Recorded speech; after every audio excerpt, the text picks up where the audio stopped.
भगत राम पिछले कई सालों से शहर में होने वाले भंडारों में कढ़ी चावल बनाता आ रहा था। आज भी एक धार्मिक आयोजन में कढ़ी चावल का भंडारा बांटा गया था, जिसमें भगत राम भंडारा बनाकर घर लौटा था। ये लो पानी। और सब ठीक से हो गया? आज भीड़ होगी बहुत। हाँ, भीड़ तो बहुत थी मंदिर में। काफी बड़ी अवस्था में भंडारे का आयोजन था, पर आज फिर रमेश भैया और मदन भैया अपने पूरे परिवार के साथ पहुंच गए थे। सुशीला भाभी और सरिता भाभी दोनों ने बर्तन भरवा लिए। बोले कि रात को रोटी नहीं बनानी पड़ेगी, वही काम आ जाएंगे। अरे तो उन्हें मना कर देते ना कि तुम तो वहाँ भंडारे का खाना बनाने गए हो। ऐसे थोड़ी उन्हें हमेशा बांटते रहोगे, जब देखो पहुंच जाते हैं। इन्हें भनक कैसे पड़ती है? अरे नजर रखते हैं, पता होता है कढ़ी चावल का भंडारा जहां बटेगा वहां मैं ही बनाने के लिए जाऊंगा। अब ये लोग सारे बर्तन लेकर भंडारा शुरू होने से पहले ही पहुंच जाते हैं और बोल देते हैं कि भर दे कढ़ी चावल। क्या बोलूं अब, सगे रिश्तेदार हैं, मना भी नहीं कर सकता। आज तो मंदिर के सारे सेवादार भी देख रहे थे कि मैं भंडारे के कढ़ी चावल इतने सारे भरकर किसे दे रहा हूं। अब सुनो, बर्तन तो एक तरफ भरवा लिए, दूसरी तरफ वहीं खाने के लिए बैठ गए। गुस्सा आ रहा था मुझे तो, रोज का तमाशा बनाया हुआ है। अरे मेरा काम है भंडारे में कढ़ी चावल बनाना, ये थोड़ी है कि मैं परिवार वालों को बांटता फिरूं। मैं अपने घर के लिए तो कभी लाता ही नहीं। सोचता हूं अच्छा नहीं लगेगा। कई बार भंडारे वाले बोलते हैं कि तुम घर के लिए ले जाओ, पर मैं मना कर देता हूं। पर ये लोग तो मुझे बहुत तंग करते हैं। अब क्या करें, तुम्हारे सगे भाई भाभी हैं, मैं भी कुछ नहीं बोल सकती। भगत राम बहुत परेशान हो चुका था। उसके अपने सगे रिश्तेदारों ने उसे बहुत तंग किया हुआ था। वो लोग इस चीज को नहीं समझते थे कि भगत राम तो थोड़े बहुत पैसे कमाने के लिए बेचारा भंडारों में कढ़ी चावल बनाने का काम करता है। अगर किसी दिन किसी ने कुछ कह दिया तो वो तो काम से चला जाएगा ना, उसे तो लोग बुलाना ही बंद कर देंगे। अरे भगत, ये मेरे साले भी आए हैं। मैंने इनसे कहा था कि अपने घर की ही बात है। मैंने बताया था इन्हें कि तुम भंडारों के कढ़ी चावल बनाते हो। अब इन लोगों का भी मन हुआ कि जब घर के लोग खाना बना रहे हैं तो खाना चाहिए। मैं सबको साथ ही ले आया हूँ। एक काम कर, तू हम सबके लिए कढ़ी चावल पत्तल में परोस दे हैं, हम सब यहीं खा लेंगे बैठकर गर्मा गर्म। देवर जी, मैं रोटी का टिफिन ले आई हूँ, आप इसमें भी भर देना। मैं भैया के हाथ अपने मायके भिजवा दूंगी। उस दिन तो हद ही हो गई। अब भगत राम ने सोच लिया था कि कुछ न कुछ तो करना पड़ेगा, नहीं तो उसके भाई भाभी की आदत बहुत ज्यादा बिगड़ जाएगी। अरे सरला, कल दोपहर की और रात की रोटी रहने दे। सुना है शहर के बहुत बड़े व्यापारी मोहन लाल जी मंदिर में कढ़ी चावल का भंडारा करवा रहे हैं। हाँ रमेश भैया, बहुत सुना है आपके भाई के बारे में कि वो भंडारे में कढ़ी चावल बहुत स्वाद बनाते हैं। अगर आप कहो तो हम भी आपके साथ चल लें क्या? हमने भी बहुत समय से भंडारे के कढ़ी चावल नहीं खाए। हाँ हाँ, क्यों नहीं। अरे अपना भाई बनाता है भंडारे में कढ़ी चावल, इसमें पूछने वाली क्या बात है। सारे कढ़ी चावल की दावत उड़ाएंगे। चलो चलते हैं। इधर भगत के दोनों भाई अपनी खिचड़ी पका रहे थे, उधर भगत अपने भाइयों को सबक सिखाने और सही रास्ता दिखाने की योजना बना रहा था। हाँ ठीक कह रहे हो, अब ऐसा करना बहुत जरूरी है। अब तो ये रोजाना की आदत मुझे भी नहीं लगता कि ये सही है। कोई बात नहीं, अपने सगे रिश्तेदार हैं तो उनको भी तो सही राह दिखानी चाहिए। तुम बिल्कुल ठीक कर रहे हो। ठीक है, अच्छा जा रहा हूँ, फिर शाम को लौटूंगा। भगत राम भंडारा बनाने के लिए मंदिर में पहुँचता है। मंदिर के बाहर उसे अपने सारे घर वाले खड़े हुए दिखाई दे जाते हैं। अरे ये लो भगत आ गया। अरे भगत, अरे हम तेरा ही इंतजार कर रहे थे। वैसे कढ़ी चावल बनाने में कितनी देर लगेगी? आज हमारे साथ बहुत सारे मेहमान आए हैं, कितनी देर में बना लेगा तू? बस भैया, मंदिर में पहुंचकर बनाना शुरू कर रहा हूं प्रसाद। देखो जितनी देर बनने में लगेगी उतनी देर का ही समय लगेगा। आओ आप लोग सब अंदर तो आओ। भगत के भाई भाभी, उनके पड़ोसी, उनके रिश्तेदार, उनके दोस्त सब मंदिर के अंदर पहुंचते हैं। भगत उन्हें मंदिर की रसोई जहां पर भंडारा बनना था वहां चलने के लिए कहता है। आ जाओ आप सब वहीं पीछे ही आ जाओ, मैं वहीं बनाने के लिए जा रहा हूँ। हाँ ठीक है, चलो भाई सब चलते हैं। सरला भाभी, सरिता भाभी, एक दिक्कत है। मंदिर में भंडारा बहुत सारे लोगों के लिए बनाना है, पर आज मैं बिल्कुल अकेला हूं, मेरी मदद करने के लिए कोई नहीं है। आप और सरिता भाभी मिलकर कढ़ी के लिए पकौड़े तैयार कर लो, और रमेश भैया, मदन भैया, आप दोनों मिलकर तंदूर जला लो। आप सबको भी मंदिर के लिए सेवा करनी होगी, तभी उसका मेवा मिलेगा। मैं आप सबको काम दे रहा हूं। आप सब भंडारे में जो लोग आएंगे उनके लिए वहां पत्तल रखे हैं, वो साफ कर लो। भगत की बात सुनकर सब एक दूसरे की तरफ देखने लगे। सरला, तुम तो कह रही थी कि तुम्हारा देवर ऐसे ही तुम्हें मुफ्त में भंडारे की कढ़ी चावल खिला देता है, पर ये तो सेवा करने के लिए कह रहा है। अब मैं तो घर के काम छोड़कर आई थी कि भंडारा मिलेगा, यहाँ आकर काम करना पड़ रहा है। मैं तो घर जा रही हूँ, मुझे घर पर बहुत काम है। मुझे नहीं लेने भंडारे के कढ़ी चावल। शाम तक इंतजार थोड़ी करूंगी, इतनी देर में तो मैं घर पर ही कुछ बना लूंगी। अच्छा, तो फिर हम भी क्या करेंगे रुक कर यार? हम भी शाम तक नहीं रुक सकते ना, हम भी चलते हैं यार। रहने दे भगत, आज का फिर हमारा कैंसिल कर दे यार। तू आराम से बना है, कर लेगा ना तू अकेले अगर हम लोग चले जाए तो? हाँ हाँ भैया, कोई बात नहीं। अगर आप लोगों को काम है तो कोई दिक्कत नहीं है, मेरा तो ये रोज का काम है, मुझे इसकी आदत है। भगत जानता था कि उसके रिश्तेदारों को मुफ्त के खाने की आदत है, इसीलिए उसने ऐसा कदम उठाया। भगत राम की कहानी हमें यही संदेश देती है कि भंडारे का भोजन केवल एक साधारण भोजन नहीं, बल्कि सेवा और भक्ति का प्रतीक है। इस भोजन को बनाने में बहुत से श्रद्धालु अपनी सेवा देते हैं, तभी भगवान का आशीर्वाद प्राप्त करते हैं।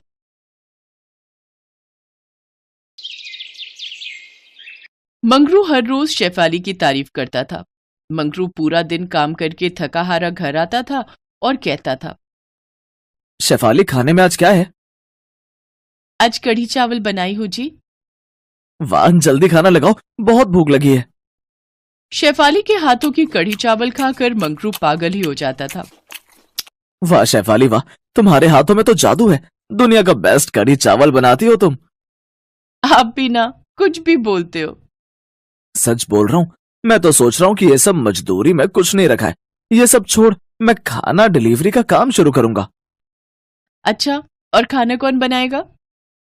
क्यों, तुम बनाओगी ना मस्त कढ़ी चावल? कढ़ी चावल बेचकर ही हम करोड़पति बन जाएंगे। करोड़पति? जेब में फूटी कौड़ी नहीं है और करोड़पति बनने का सपना देख रहे हो। गरीबों के लिए सपने से बड़ा और है ही क्या। एक दिन आराम की जिंदगी गुजारने का सपना देखते देखते गरीब लोग पूरी जिंदगी गुजार देते हैं और भेड़ बकरियों की तरह मर जाते हैं। लेकिन उनमें से कुछ लोग गरीबी से बाहर निकल पाते हैं।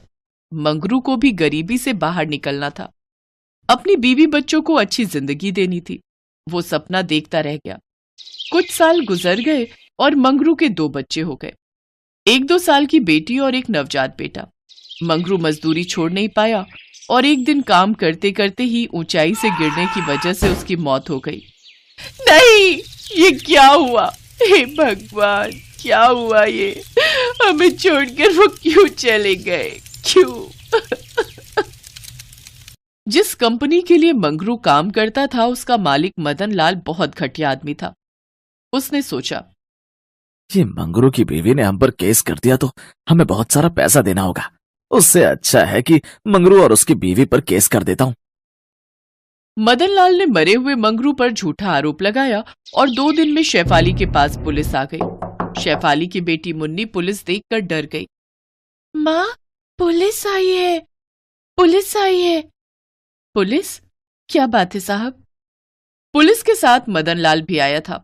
उसने कहा, तेरे पति ने फैक्ट्री से 10 लाख की चोरी की थी, मैंने उसे पकड़ लिया तो भागने लगा और तभी वो गिर पड़ा।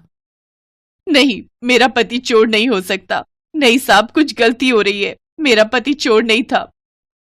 चुपचाप सुन, 1 साल के अंदर 10 लाख नहीं दिया तो मैं तेरा घर ले लूंगा, तब दोनों बच्चों को लेकर भीख मांगते रहना रस्तों पर।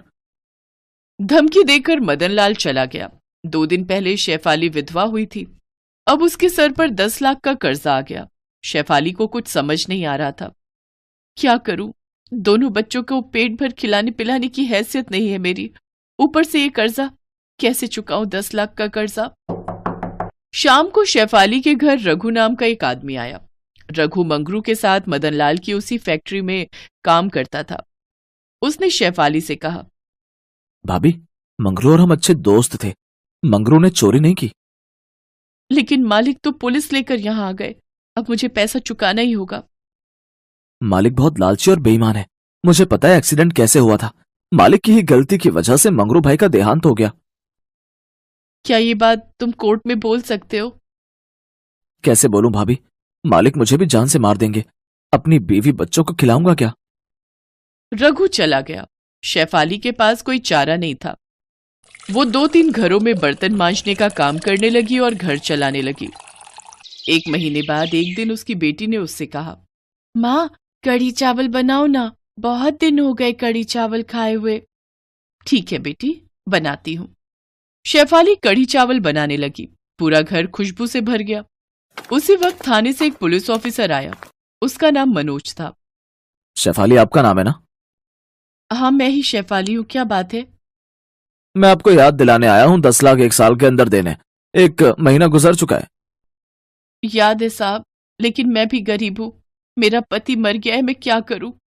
ये कहते हुए शेफाली की आंखें भीग गईं। वो देखकर मनोज का दिल भी नरम हुआ।